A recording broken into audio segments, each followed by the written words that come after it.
New Arts and Media Studios in Milwaukee. I'm Charles Purcell. This is The Log, where we're focusing on the resistance, the absolute necessity for all of us to get together and put an end to the fascist coup currently happening in this country.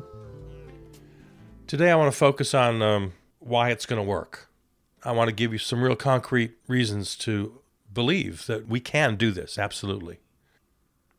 And then I want to spend a little time on what I call do what you do and do what you can.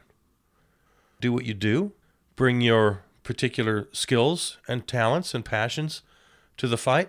There's room for everybody. And then do what you can in a true no judgment zone. Some people are capable of more than others. I want to start with some upcoming events. On Monday, February 17th, President's Day. So depending on when you're listening to this, that's either tomorrow, today, or yesterday. You missed it if it's yesterday. President's Day, Not My President protest. This is part of the 50-51 movement, 50 states and all territories at state and territorial capitals and city halls.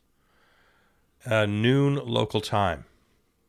So, if you've still got time to get out there, find whatever's happening in your state and add your body. Friday, February 28th, that's the 24-hour economic blackout, so make your plans for that. No spending at all for 24 hours. This is not a march. This is not an event. This is what you're going to do in concert with millions of other people.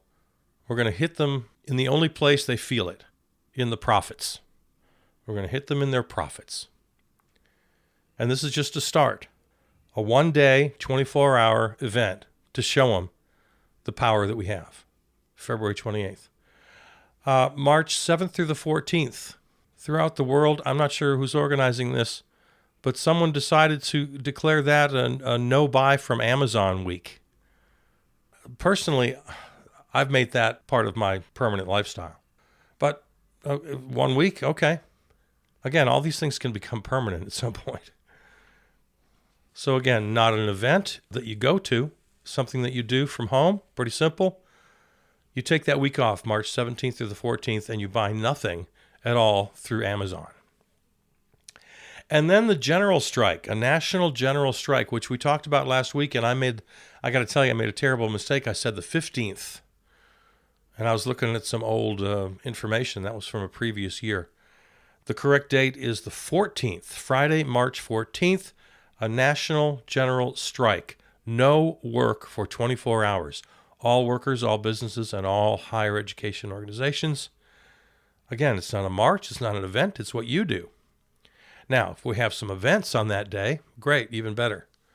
We'll talk about that in more detail. We'll talk about the general strike, certainly before that date. So mark your calendars. You're not going to go to work on the 14th. There's been some talk about a debt strike, a tax strike. I've heard talks about rent strikes, although you got to be very organized with your fellow tenants if you want to attempt that. If you try that on your own, you'll just be out on the curb. So don't do any of these things without being in concert with your other folks. So we'll talk more about strikes in future programs. So those are some events coming up. We'll keep you posted as we find more. Please let me know if you have any coming up. CharlesPurcell@gmail.com. In the good news department, the State Department has removed Tesla's name from that planned $400 million contract. You saw the headline on that. Just as coup leader Elon Musk was conducting his rampage on the federal government, deleting whole agencies, firing people by the tens of thousands, in the name of cost cutting, which we discussed last week and other weeks. Just a complete lie. It has nothing to do with money. It has everything to do with power. So anyway, as he's doing that, then we see a headline, Tesla just got a $400 million contract with the State Department? Oh, interesting. The good news is that has been rescinded because of outrage, because of just public outrage. I got to keep reminding you, public outrage works. You have to be outraged. And when you are outraged, you have to do it loudly. You have to yell to your friends, to your neighbors. You have to call your representatives. You have to post about it. You have to meme about it. You have to make it known. You have to shout from the rooftops. Because it works. There's a good example. There's just a great little example. It's little, yeah, but it's a good one. We saw some encouraging news from a recent AP poll. All these things that they're cutting, I'll run down the list here. Social Security, well, they're promising not to cut that, but who believes them? According to this AP poll that was just out recently, a huge percentage, almost 70%, thinks America spends too little on Social Security, let alone cutting it. They think they spend too little. Too little on Medicare. The American people think we spend too little on education. Not too much, too little. By wide margins, well over 60%. Assistance to the poor. We don't spend enough. We should spend more on assistance to the poor, according to 62% of the American public, at least according to this AP poll. And AP has been around for 1 million years. They're totally legit. Medicaid is under serious threat from the Musk-Trump administration. And the American people think we don't spend enough. Only 17% of Americans think we spend too much on Medicaid. And they are going after Medicaid. They also said in that poll, and others, Americans say spending on foreign aid should be more. It's really funny. When people are asked, how much does the U.S. spend on foreign aid? They get answers up to 31% of the federal budget. I've heard different numbers, 10, 15, 20, but up to 30% of the federal budget goes to foreign aid. That's what people think. And then they're asked, well, what should it be? And there again, the numbers range, but it's like between 5 and 10. Oh, maybe 5%, 10%. When the actual number is less than 1%. So that's how far removed we are from reality. And let's make a note, as we continue in our resistance series here, we got to spend some time talking about education. Because without a well-informed citizenry, we're screwed. The Founding Fathers knew that. So we holler a lot about the media, but we also have to include education reform. And we have to get critical thinking and civics prioritized in public education, and public education prioritized generally. In more good news, I'm going to put this in the good news file because it started with some horrible news, and that was the Orange Menace ordering his Justice Department to drop the case against New York Mayor Eric Adams. Now, we don't have to get all tied up in the particulars of that case. It was your standard corruption case, kind of a pay-for-play kind of thing. I don't know. What made it such a huge story was the very act of a president ordering his Justice Department to drop a case against an ally based on a little quid pro quo agreement he had with the ally. Well, that's tin horn dictator stuff.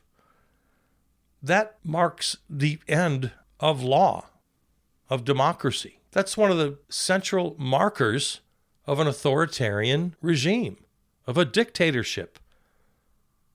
I'm putting this in the good news category because the Southern District of New York refused to do it. They just simply refused to drop the case. They balked at the order. They said, nope, I'm not going to do it. And they resigned in protest. And then a couple days later, 3 more resigned. And then on Friday, 1 more. So a total of 7 resignations, many of them accompanied by scathing letters sent back to the administration saying this is not how democracy works. In the end, the Deputy Attorney General, Beauvais, one of Trump's personal lawyers from his many cases, had to sign it himself. He couldn't get anybody to do it. I guess he strong-armed a couple of other people in the office to do it. But yeah, you got to sign the papers and present them to a judge. And now the judge has to have a hearing on this. Normally, it's kind of just routine. Well, okay, you don't want to bring charges. The judge says, okay, But it'll be up to the judge now to say, well, you can't drop charges for political reasons. That's against the law, against the Constitution. I can't let you do that. Now, in the end, I guess you'll have to, because there's nobody left to bring the case. Who's going to argue the case? But this judge is going to have an opportunity to have a hearing. And believe me, it's going to get some news. So, here we go. Resistance. This is one way to do it. We need everybody. And civil servants, people working in these various departments, and especially in something so vital as the Justice Department, making this kind of a courageous act, there you go. Also in the good news category, here's a good one. Pro-Trump Republicans are begging him to reverse course on parts of his immigration crackdown. Florida Representatives Mario Diaz-Balart and Carlos Jimenez are asking Trump not to target their constituents. So, no, they're not part of our little coalition. They're not on our side. But, hey, like I say, every oar in the water. There's a lot of this kind of backlash. And here, they're begging ICE for some assurances that their Venezuelan constituents who were previously protected won't get the boot. I urge you to make a decision that individually provides a solution to those who contribute to our country and respect the rule of law. Those are from pro-Trump Republicans who are hearing it from their own constituents. There are many, many colors to the resistance. And many more Republicans, I won't list them here, but several of them are asking for exceptions to these cost-cutting measures for their states. Well, of course they are. Generally speaking, red states take more in from the government than they contribute. They have constituents that are being hurt by these cuts. One example being farmers who make a lot of money selling food to USAID. And now they're screwed. So there again, Republicans. Yeah, we love cuts, but, not to our state. So all this has to bring a little bit of a smile.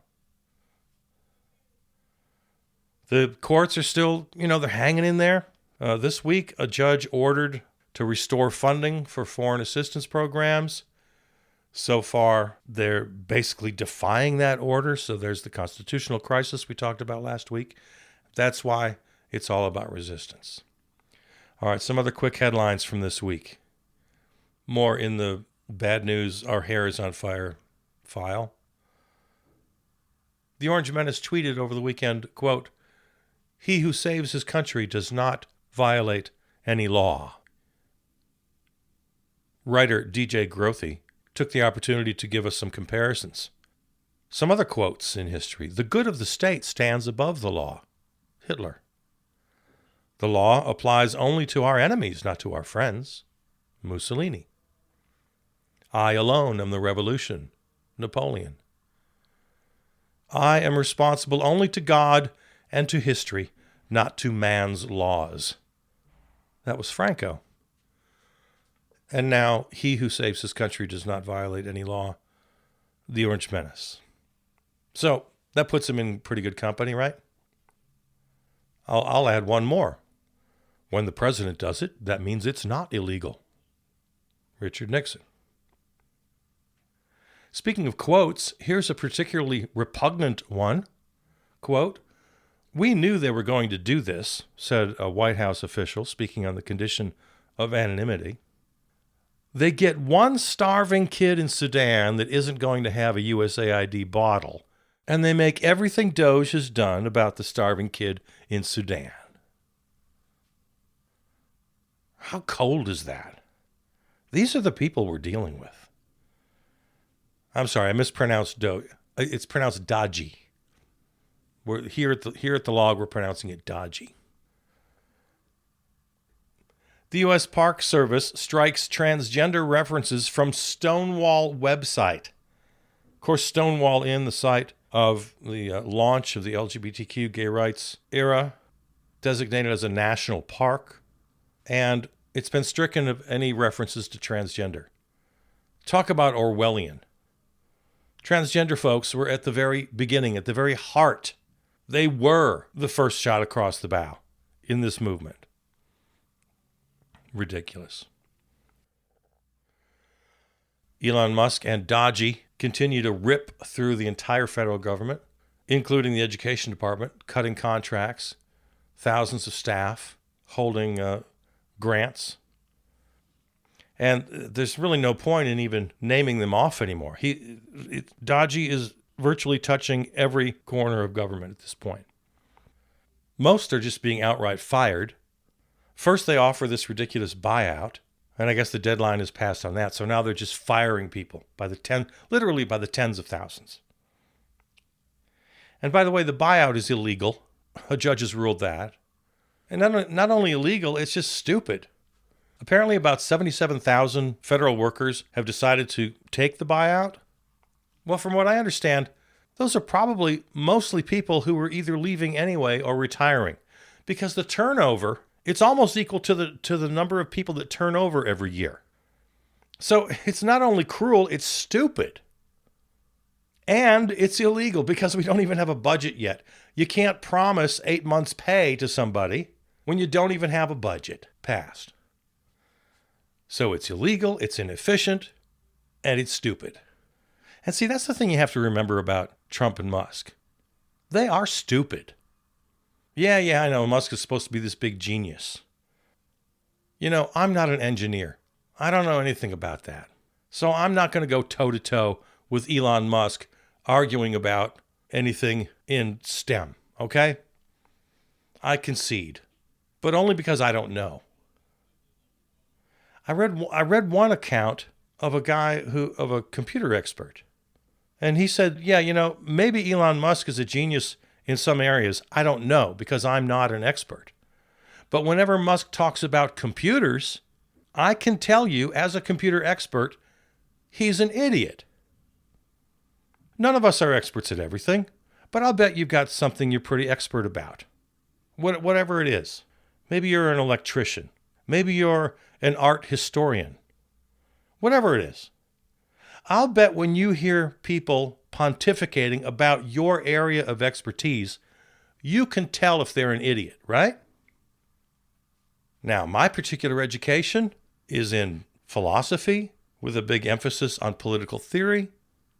I've got degrees in creative arts, in education, in communications. So whenever Musk talks about those things, to me, he sounds like a total idiot. And the Orange Menace almost always sounds like an idiot, because he is. Now, in some ways, that makes them even more dangerous. I don't know which is worse. A little thought experiment. Which is worse? If they were competent, would that be worse? Or the fact that they're so incredibly stupid, does that make them more dangerous? I'm leaning toward the latter at this point. Plus, they're both liars. Oh my God, the lies, the torrent of lies. All this so-called waste, fraud, and abuse that they found with their little Dodgy organization are just 100% claims coming from liars. No proof. They haven't got the receipts. They're all just claims. You going to believe a single word out of the mouths of these two idiots? And foreign policy, I can't even go there. I don't know what the hell to say. We've been hollering about it through the entire election season. Ukraine was going to be thrown under the bus. Palestinians going to be thrown under the bus. Well, of course, that's what's happening. Hegseth and Vance and Rubio on the world stage, just face planting, telling Europe that the biggest threat to Europe are Europeans themselves who are too woke. Yeah, you don't have to worry about Russia or China or anybody else. No, it's woke Europeans. That's your biggest problem. What a joke. What a joke. Migrants sent to Guantanamo are being held by military guards, something they promised wouldn't happen, but of course we don't believe their promises, something that violates the United States Constitution, but they don't care. And in a particularly galling little knife to the heart, They've destroyed the Kennedy Center. The Kennedy Center for the Arts, the crown jewel of the federal government's role in arts and culture. So, okay, we'll just have to put that on hold until we win, and we will win. In the meantime, big names, actress Issa Rae, television producer and writer Shonda Rhimes, legendary soprano Renee Fleming, singer-songwriter Ben Folds, a particular favorite of mine, and many, many others have tendered their resignations or announced that they would have nothing to do with the Kennedy Center until we get it back. And we will. We'll get it back. But for the time being, we just have to say goodbye to that. And like the prosecutors who resigned from the Southern District of New York, these artists are saying, no, not me. Not me. If you're feeling like this is all too much, I can point you to dozens of examples through history where we win and they lose. Going back forever. Just in my lifetime, we'll limit it to that. The Civil Rights era protest, a variety of nonviolent methods, bus boycotts, economic boycotts, massive demonstrations and marches, sit-ins, freedom rides, brought about the Civil Rights Act of 1964, the Voting Rights Act of 1965. A win by any standard. Of course, they're attacking it again. They're trying to dismantle that legislation. But it's our turn to fight. All through the 70s and 80s, the anti-nuclear power movement in the United States has forced the industry to emphasize safety above all else when they were just ready to go. The Marcos dictatorship in the Philippines, the people power there put an end to that in the 1980s. Communist dictatorship in Czechoslovakia in 1989, Eastern Europe with the fall of the Berlin Wall. The solidarity struggle in Poland, all through the 80s, finally culminated in a victory with the end of the Polish authoritarian regime. These were people's movements. Could name many more. Apartheid in South Africa, Serbia in the 90s. Of course, Ukraine is always in the news now, but remember, not that long ago, they were just riddled with corruption. And the people took back their democracy in the early 2000s with the so-called Orange Revolution. The Arab Spring. The point is, we can do this. We absolutely can do it. And I want to close with this today. The do what you do what you can. We're going to be asking you to get in the fight every day through boycotts, through strikes, through protests, through demonstrations, through personal decisions about how you work, about how you shop, about how you comport yourself, how you advocate in public.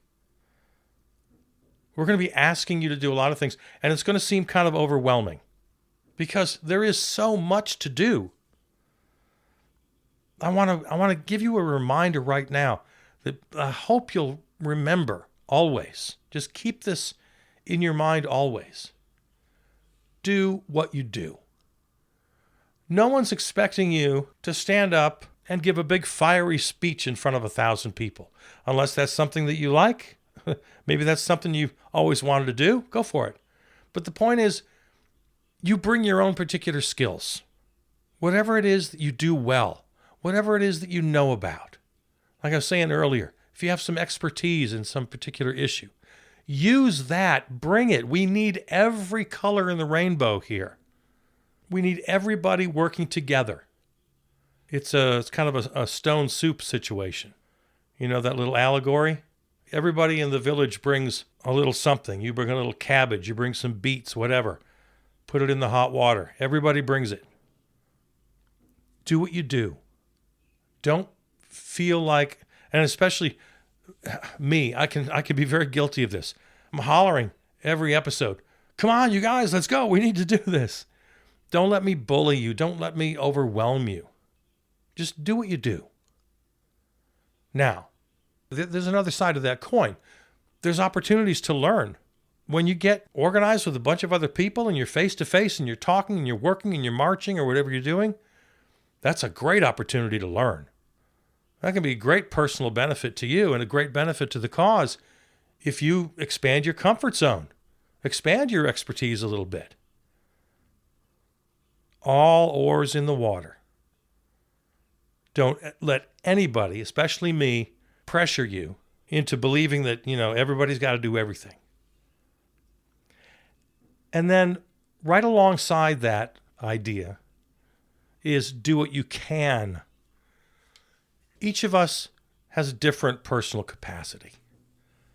Some of us are strong, some of us are weak, some of us are sick, some of us are healthy, some of us are young, some of us are old.